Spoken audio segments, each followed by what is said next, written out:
하나님 말씀 보겠습니다. 베드로 후서 1장 8절부터서 11절까지입니다.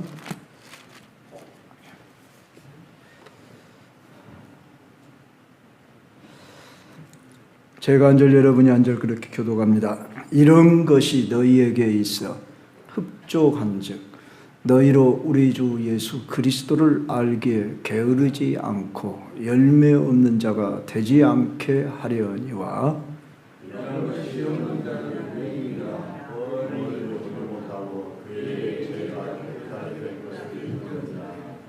그러므로 형제들아 더욱 힘써 너희 부르심과 택하심을 굳게 하라. 너희가 이것을 행한즉 언제든지 실족하지 아니하리라.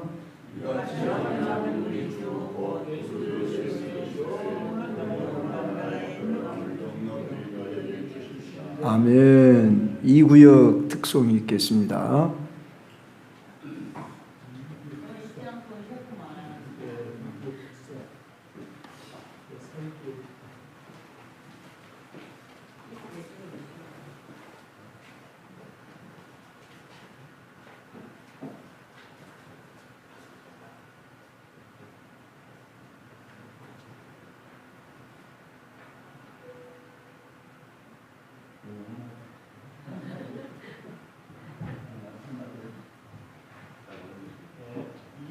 군대 가는데 이제 몸 잘해서 군대 잘 갔다 오겠습니다. 그래서 저희가 여기서 낳고 전성교회에서 같이 자라면서 아무래도 군대 갈 수 있는 나이가 되어서 얼마나 또 감사하고 한편에서는 이제 또 떨어지는 가운데 있다 보니까 한편에서는 마음 좀 그렇기도 하지만 여러 많은 성도님들이 함께 기도해 주시고 또 응원해 주시고 힘주셔서 또 하는 은혜 가운데에 또 잘 갔다 올 수 있도록 또 기도도 많이 좀 해주시고 또 기억해 주시면 고맙겠습니다. 감사합니다.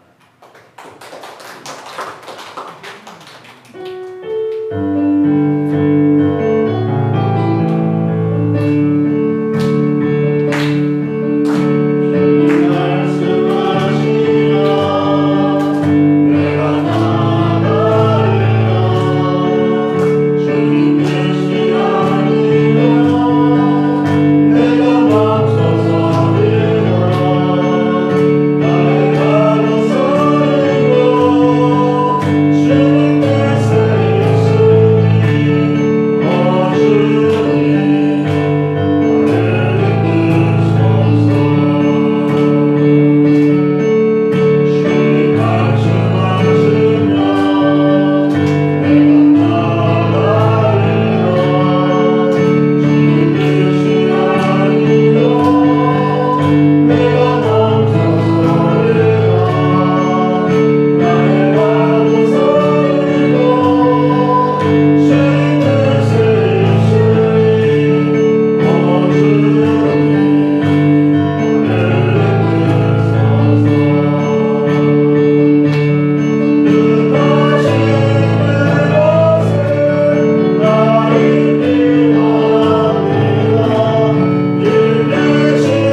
하나님 아버지, 우리 천세봉 집사님 또한 오동예 권사님 청근이 가족창으로 이렇게 오늘 특송을 올려드렸습니다.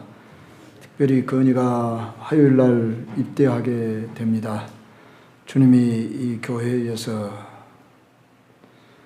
태어나고 자라고 이제 청년이 되어서 군에 입대하게 됐는데 하나님 두려움 없게 하시고 강한 팔로 붙잡아 주시고 하나님 모든 어려움도 잘 이길 수 있는 인내함을 주시옵시고 우리 하나님이 안전 보호해 주시고 이제 군생활 잘 적응하고 또한 교통하면서 서로 교제하는 동안에 좋은 소식이 있게 하시고 무사히 제대할 때까지 지켜 인도해 주시옵소서.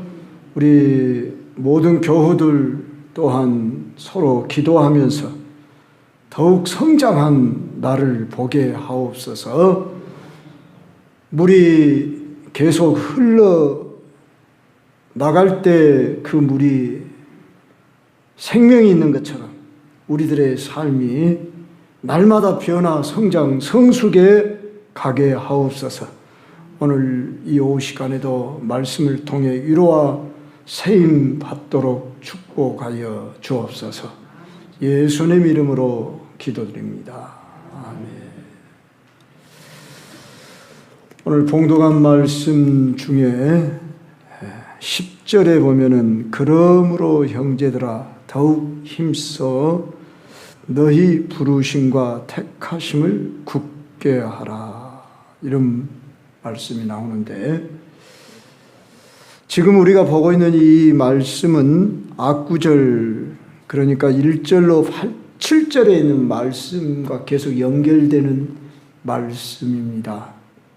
그러니까 1절부터 4절은 하나님이 우리에게 하신 일에 대하여 말씀하고 있다면 5절부터 7절, 지난 주일 오후에 우리가 살폈던 내용에 의하면 너희가 이제 더욱 힘써 너희 믿음에다가 덕의 지식을 지식의 절제, 인내에 경건의 형제 우애의 사랑을 공급해라 하는 이 7, 8가지의 덕목을 우리에게 소개했습니다. 자, 그런데 이 믿음만 하나님의 선물이고 그 다음부터는 우리가 노력해서 얻어내거나 우리가 어떻게 만들어내는 요소가 아니라는 것입니다. 처음에도 말씀했듯이 3절을 우리 다시 봅시다. 거기 한번 같이 읽어요. 시작. 그의 신기한 능력으로 생명과 경건에 속한 모든 것을 우리에게 주셨으니, 거기까지만. 자, 그의 신기한, 이 말은 어떻게 말하면 신비한 능력으로 생명과 경건에 속한 모든 것을 우리에게 주셨다. 자, 우리 안에 이미 다 주셨다는 거예요. 없는 것을 만들어내서 너희가 노력을 해가지고 믿음에다가 덕에다 지식을, 절제에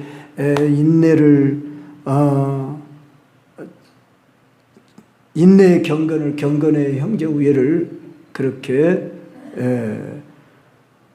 사랑을 더하라 할 때에 우리가 없는 걸 만들어내라는 게 아니라 이미 생명과 경건에 속한 모든 것을 우리에게 주셨다.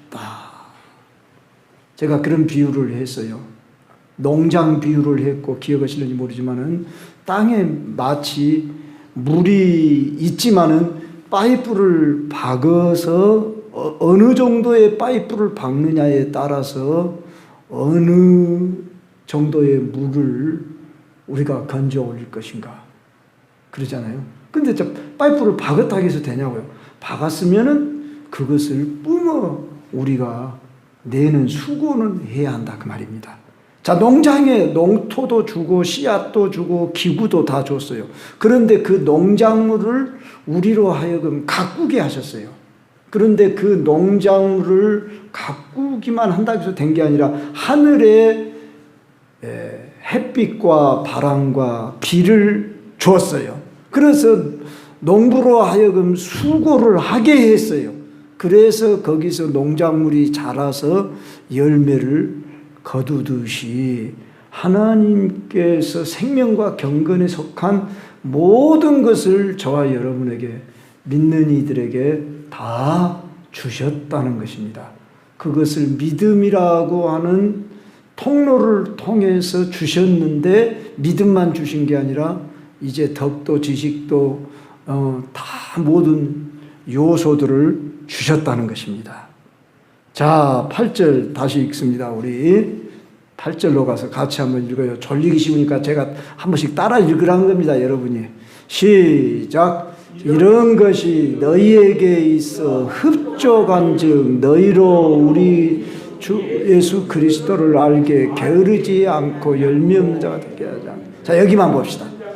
너희에게 있어 흡족하대요. 흡족해. 우리가 이 세상에 태어나고 보니까 이 세상에 삼라만상이 주어졌습니다. 어린아이가 보는 것은 모든 것이 신기할 거예요. 아까 도윤이가 보니까 저 꽃을 보고 신기해하고 심지어 정명희 권사님 치마에 그 무늬를 보고 꽃 그러고 찾는 것 보고 또 그 애한테는 모든 것이 신기한 거예요. 우리는 너무나 평범한 것이고 그저 저 장미꽃, 저 울타리에 핀 장미꽃은 우리는 늘상 보는 거니까 그냥 하찮은 것이고 관심이 없는데 도윤이한테는 그 꽃 하나도 신기하고 놀라운 거예요. 비둘기가 이렇게 지나가는 거 보면 막 잡으려고 쫓아가고 어린아이가 보는 그 눈에는 모든 신기해요. 그것처럼 이 세상 모든 만물 속에 하나님이 다 우리로 살 수 있는 것을 주었듯이 우리 안에 하나님의 성품을 주셨다. 이걸 여기 본문에 그러니까 앞선 본문에 신성한 성품 그랬는데 전해 성경에 신의 성품, 거룩한 성품을 우리에게 주셨어요. 그런데 우리가 아담 이후로 망가져 버렸어요. 망가졌다고 해서 우리가 다시 소생할 수 없는 그런 존재가 아니라 옛사람은 망가져 버렸고 우리가 곁길로 가고 참 우리도 보기에 실망할 만할는지 모를지라도 누구든지 그리스도 안에 있으면 새로운 피조물이라 이전 것은 지나갔으니 보라 새 것이 되었도다. 여러분이나 제가 나는 새 것이야, 새 피조물이 되었어, 이렇게 우리가 인식을 해야 하는데 우리가 되게 어떠지요? 우리의 육체를 봅니다. 우리의 환경을 봅니다. 그러고서 별로 예수님 믿기 전이나 믿은 후가 우리가 별로 달라진 것도 없고 믿는다고 지금 몇십 년을 믿었는데도 별로 때로는 실망이 가고 그러는지 모르지만 여러분 현상을 보지 마시고 여러분 안에 보이지 않는 성령으로 말미암아 거듭난 하나님을 바라보라 그 말이죠. 하나님이 내 존재를 새롭게 했다고 한다면 우리는 그것을 믿어야 합니다. 내가 새로운 피조물이 됐어. 그런 여러분이 거기에 흥분해야 하는데 은혜 받지 못하면 흥분이 안 오죠. 은혜 받았다 그럴 때 흥분이 옵니다. 되게 은혜 받으면 놀라워하고 막 기쁘고 더 심하면 눈물이 막 나오고 그래요. 그건 왜 그러냐? 순전해지니까. 우리가 마치 저 세상은 아름다운데 아름답게 보이지 않고 마치 여기 앞에 유리창이 우리 저 뒤에가 지금 탁하잖아요. 요즘 밑에 창은 그렇게 우리의 유리창이 탁하면 선글라스를 낀 사람에게는 약간 그렇게 색이 어둡게 이제 보이고, 파란 안경을 쓰면 파랗게 보이고, 노란 안경을 쓰면 노랗게 보이는 것처럼, 그렇게 우리는 오염된 세상에 살고 부패한 세상에 살다 보니까 세상은 다 그런 거야. 그리고 우리가 실망하고 낙심까지는 안 할지라도 실망하고 그냥 잘못 보는데, 그리스도 안에서 우리가 이 세상을 바라보면 정말 다르게 보여집니다. 뭐 세상에 뭔 재미가 있냐? 뭐 혹시 이런 생각이 들는지 모르겠어요. 여러분, 그런 생각이 지금까지 살아오면서 들었지요. 혹시 지금도 그런 생각에 있는 사람들이 있습니다. 그런데 소망이 있으면 어쩌죠? 살맛난 세상이죠. 이 세상이 살맛난다. 무엇이 살맛나냐고 말하겠죠? 그리스도 안에서 보면 살맛이 나는데, 그리스도 밖으로서 보고 이 세상의 어떤 권세, 부, 명예, 나의 어떤 꿈, 소망, 그것이 이루어지는 것이 나의 목적이다면은 환경 따라서 내가 그냥 희비가 엇갈리니까 살맛이 안 나는 거죠. 재미가 없다. 누가 그런 이야기를 한 걸 제가 들었어요. 뭔 재미가 없다. 그러면 저 스위스나 어디나 자기가 좋아하는 호주나 뉴질랜드나 어디 거기 놀러 갔다 오면 재미날까요? 그럼 거기 가서 살면 재밌을까요? 이 세상 어디 가도 자기가 안 바꿔졌는데 세상이 바꿔졌다고 그래서 만족이 있을까요? 잠깐 만족, 즐거움이 있을 뿐이에요. 그럼 어떻게 하면 만족이 있을까요? 내 존재가 바꿔지는 그 경험을 해야 돼요. 근데 이미 바꿔졌다고 말하잖아요. 에? 자, 오늘 본문에 의하면은 보죠. 이런 것이 너희에게 있어 흡족한즉, 너희에게 믿음만 있는 게 아니라 덕에 지식에 절제를 절제, 인내를 인내에, 경건을 경건에, 형제 위에 사랑. 자, 다른 건 다 모를지라도 믿음과 내게 사랑이 있다. 이것만 생각한다고 하면서 해봐요. 이 세상이 주지 못하는 하나님의 사랑이 내게 부음받아졌다는 것이 경험되어지면은 참 행복하죠. 살맛이 막 나죠. 이게 여러분들이 추상적으로 느껴질 거예요. 않기를 바라지만은 어쩌면 추상적으로 느껴질 거예요. 근데 맛을 봐야죠. 하나님의 선하심을 맛보아 할지어다 그랬어요. 은혜라는 게 뭐냐? 체험한 자만이 압니다. 근데 그 체험이 계속 지속이 안 되니까 어떠지요? 실망하거나 또는 갈망 속에. 제가 며칠 전에 헐몬 수양관을, 무등산 헐몬 수양관을 갔습니다. 한 2시간, 오래 있지는 않고 그렇게 한두 시간 있다 왔는데, 가기 전과 갔다 온 후가 내가 달라진 나의 모습을 발견했어요. 네. 오랜만에 갔죠, 제가. 근데 어떤 뒤에 내가 차를 이렇게 막 타고 내려가는데 뒤에서 차 좀 태워주라고 그런가 이렇게 손을 흔들더라고요. 차를 씌워서 태워주라는 말씀입니까? 그러니까 네, 그래요. 근데 대뜸 내 옆으로 바로 타요. 근데 얼른 보니까 사모님 같아요. 사모님이신가요? 그러니까 그런데요. 저희 나이보다 조금 덜 먹었을 사모님인데 매주 한 번씩 오신대. 개척교회 하신 사모님인데 어디 교회 사모님이라. 그러면서 목요일 날 제가 오는데요. 쉽게 하면은 목요일 날 오면 저를 만날 수 있어요. 그런 표현이죠. 내가 뭔 얘기하다가 그 이야기를 하니까 그렇게 말씀을 하는데, 교회에서도 기도할 수 있고, 우리가 개인적으로 기도 안 하고 삽니까? 다 기도하고 살지요. 그런데 장소를 달리하고 어떻게 또 이렇게 기도를 하는 것이 또 다른 의미가 있더라고요. 그러니까 과거에 어떤 그런 맛을 보았기 때문에 다시 그런 은혜 아래에 계속 좀 젖어들고 싶어서 또는 어떤 기도 제목이 있어서 간 것이지요. 우리가 어디를 가서만 꼭 되어지는 것은 아닙니다. 그렇지만 때로는 어떠지요? 환경을 바꿀 필요. 왜 우리가 여행을 합니까? 그저 내 틈박이 그 주변만 이렇게 돌면은 때로는 권태감이 있기 때문에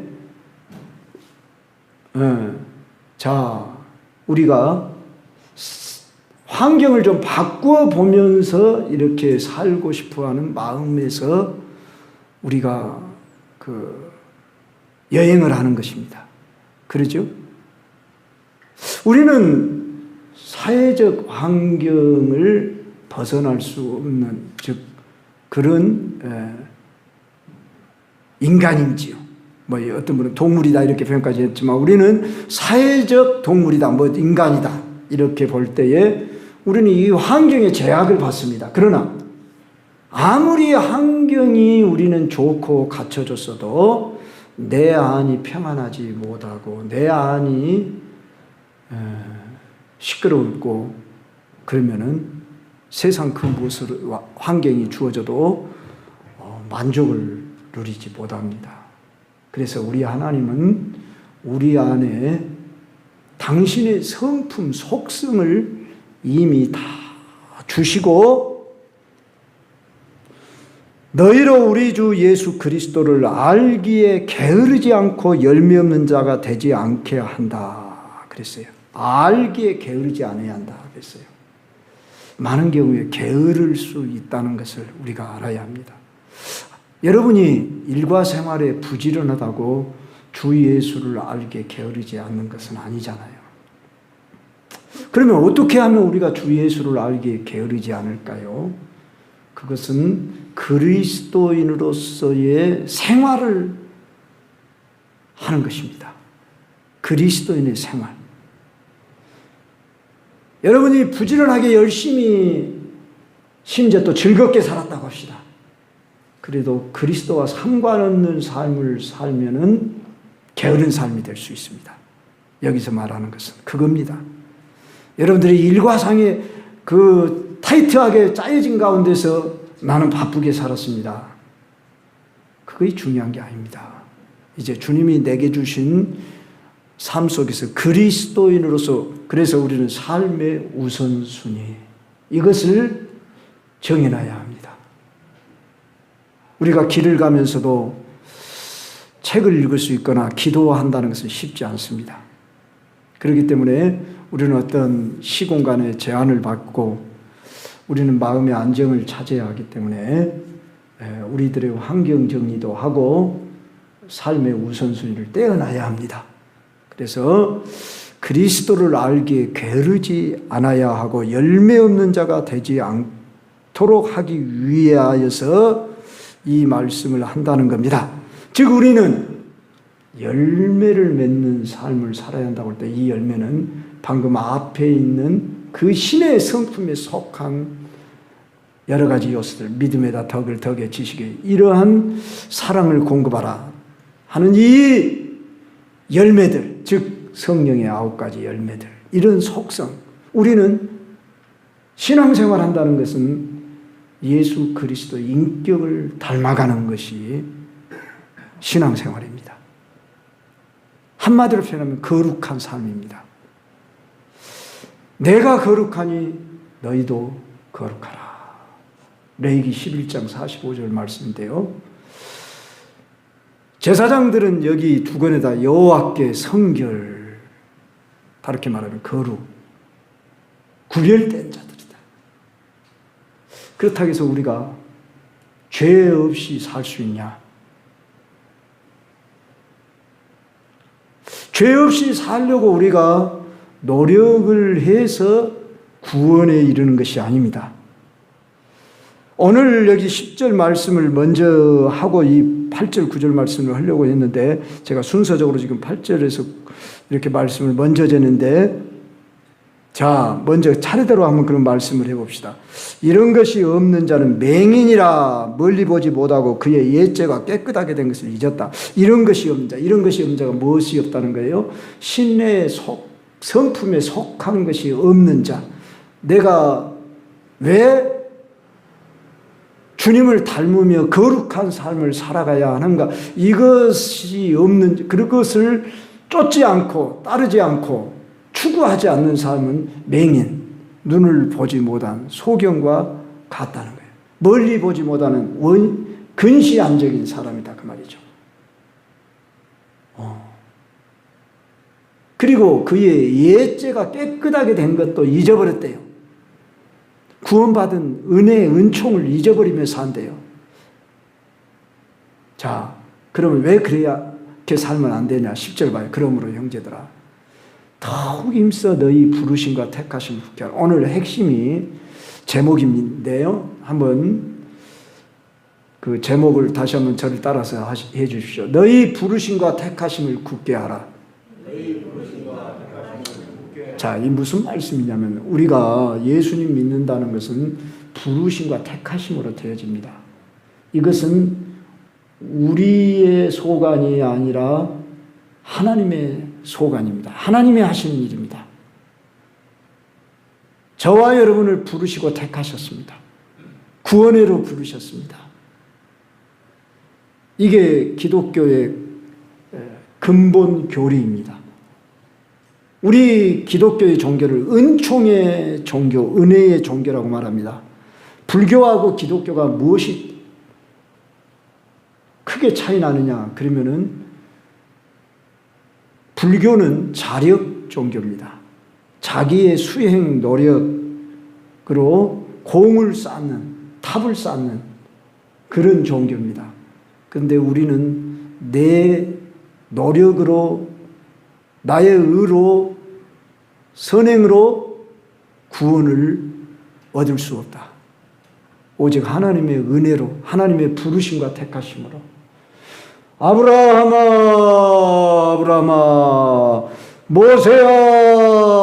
모세야. 이렇게 크게 소리를 질러도 눈을 안 뜬 사람이 있네요. 자, 이렇게 부르셨습니다. 하나님이 우리를 부르셨습니다. 저와 여러분을 부르셨습니다. 직접 음성만 우리가 못 들었을 뿐이지. 불러냈습니다. 택하셨습니다. 그 부르심과 택하심을 굳게 하라. 그것을 알아라 그 말. 그것을 알고 그것을 잘 간직하라 그 말입니다. 우리가 할 일은 그거예요. 내가 태어나고 보니까 누구 집 자식이 되어 있었어요. 그러죠? 초등학교쯤도 되면 아버지가 누구고 엄마가 누구고 형제가 누구고 그것이 알아집니다. 내가 어떻게 무엇을 해야 하는지 알아집니다. 그런데 그것을 잘 아는 사람은 자기의 할 일을 알고 자기의 위치를 따라 살아갈 수가 있습니다. 그런데 그걸 잘 알지 못하는 자는 불평하고 원망하고 심지어 집을 뛰쳐나갑니다. 나는 이런 집안에서 못 살겠어. 엄마 아빠에 대한 불평과 원망을 하고 주변 환경을 싫어하고 저 어렸을 때 종종 그 집을 나가는 주변에 사람들이 있었습니다.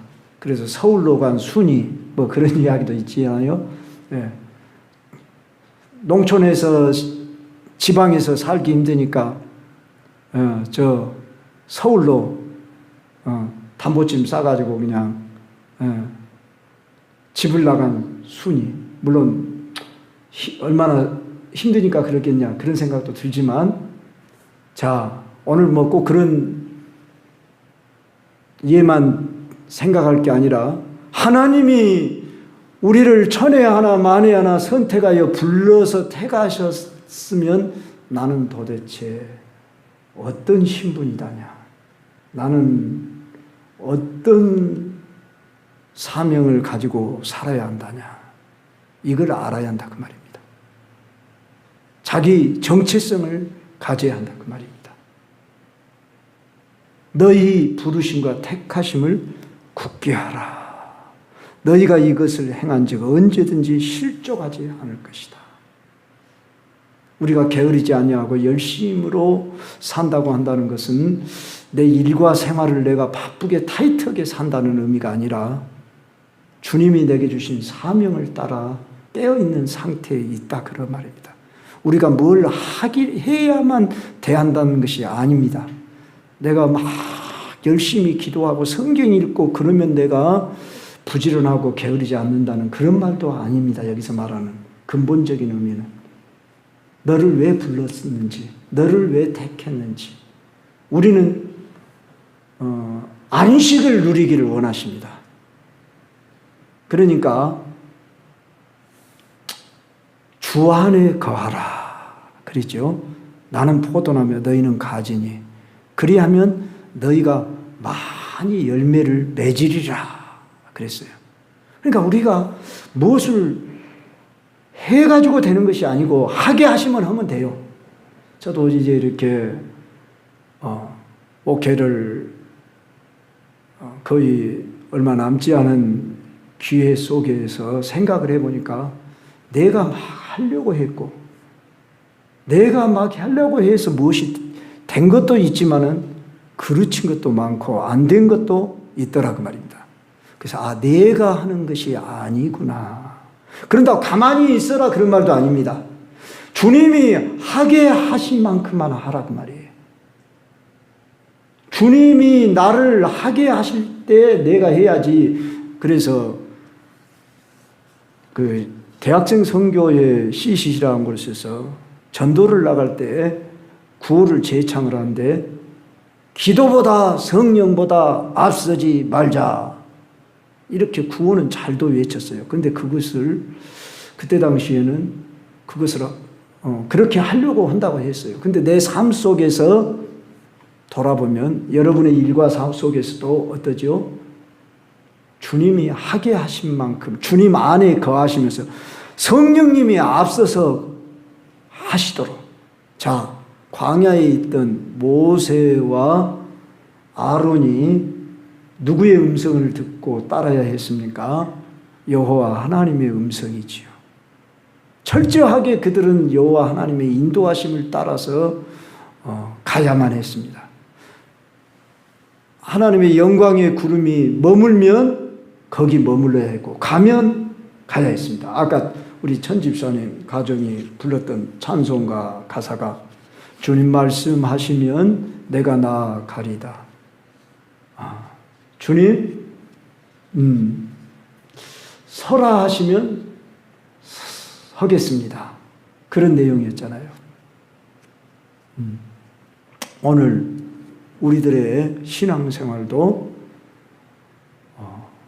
주님이 하라고 하신 만큼 하면 되는데 주님은 우리로 하여금 구원의 확신을 갖기를 원하십니다.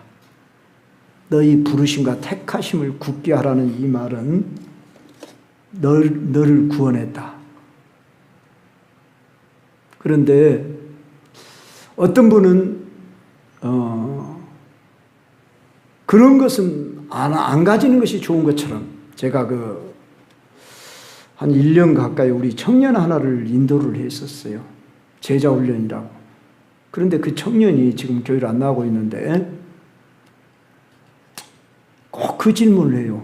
왜 구원의 확신을 가져야 하냐고. 자기 주장, 자기 나름대로의 이론이 상당히 있더라고요. 그러면서 뭐라고 하냐면은 저는 구원은 하나님의 주권에 달린 것이지 내가 그것을 구원받을지 안 받을지 내가 그것을 꼭 가지고 있어야 하느냐고. 어떻게 보면 상당히 겸손한 말인 것 같지만 하나님은 우리에게 구원의 확신을 가지고 살기를 원하십니다. 오늘 말씀도 그거예요.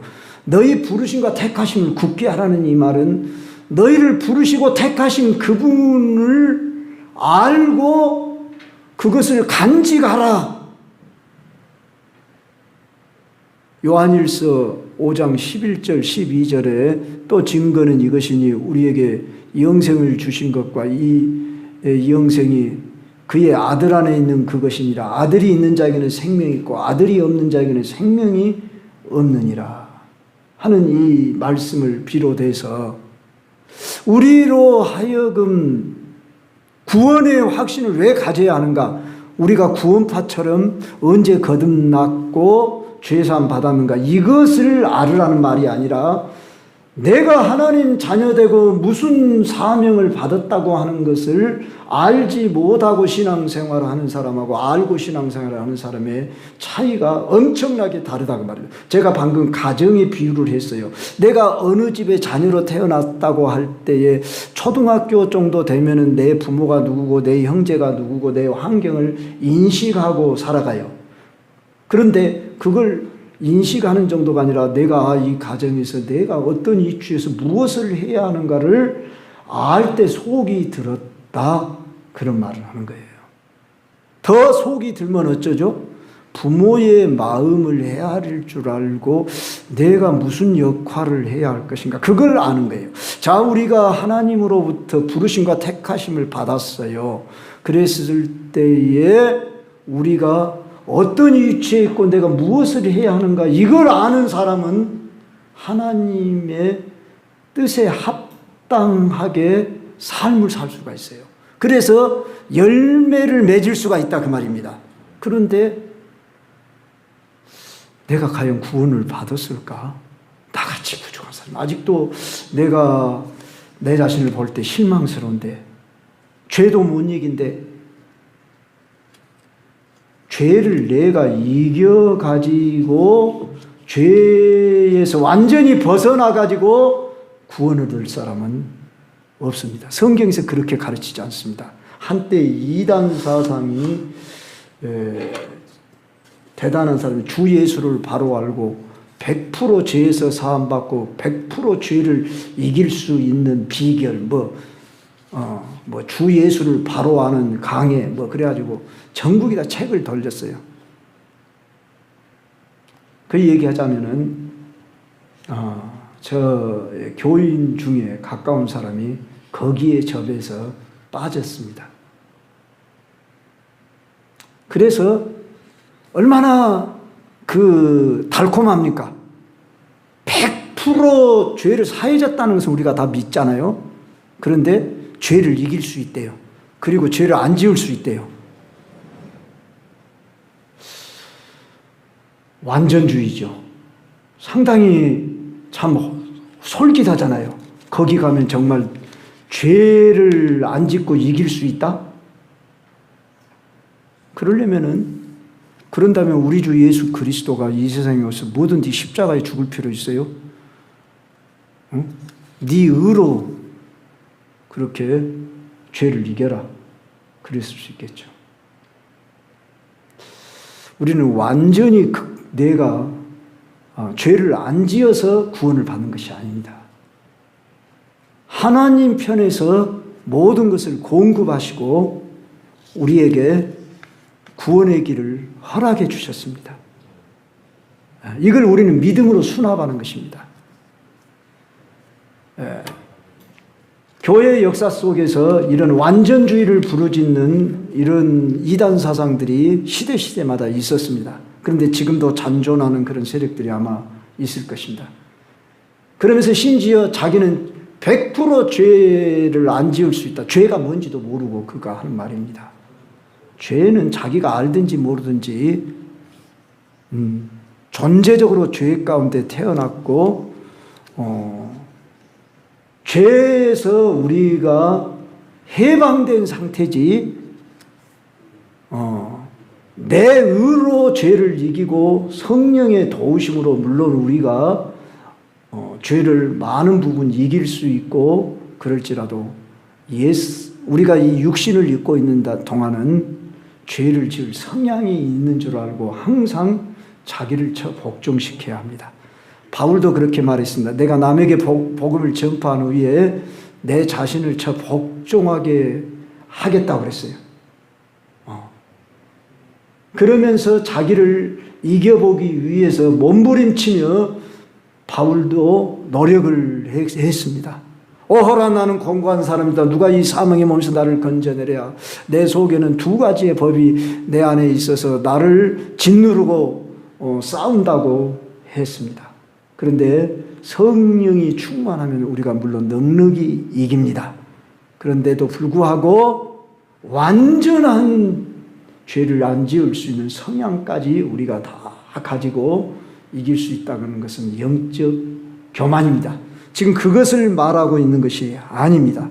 너희를 부르시고 택하신 자를 너희가 알고 그것을 굳게 해라. 그리하면은 우리 주 곧 구주 예수 그리스도의 영원한 나라에 들어감을 넉넉히 너희에게 주시리라. 얼른 우리가 이 말씀을 읽으면 내가 완전함에 이르면 마치 천국에 넉넉히 들어간다는 말씀처럼 오해를 할 소지가 있는데,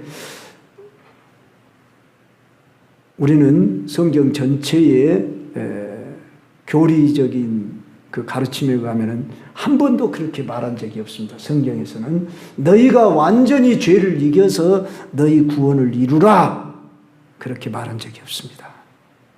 로마서의 전체 가르침 속에서도 우리가 보지만은 우리는 우리의 의로, 우리의 행위로 의롭다 할 육체가 없다고 했습니다. 그러므로 여러분이 생명의 성령의 법이 죄와 사망의 법에서 너희를 해방하였습니다. 누군지 그리스도 예수 안에 있는 자에게는 결코 정죄함이 없다 했습니다. 예수 그리스도께서 이미 깨끗다 의롭다 하시고 우리를 그렇게 하시려고 우리를 부르신 거예요. 이미 예수 그리스도께서 십자가에서 죽으심으로 우리를 모든 죄를 다 사하셨습니다. 여기에 여러분이 확신을 하셔야 됩니다. 그리고 기뻐하셔야 됩니다. 그렇기 때문에 바울이 항상 기뻐하라, 쉬지 말고 기도하라, 범사에 감사하라, 그렇게 말할 수 있었던 거죠. 네. 그렇다고 해서 우리가 룰루랄라 하고 그렇게 살으란 말이 아니라, 이제 결론으로 오늘 말씀을 맺자면, 형제들아 더욱 힘써 너희 부르심과 택하심을 굳게 하라는 그런 말입니다. 이 말씀이 무슨 뜻이라고요?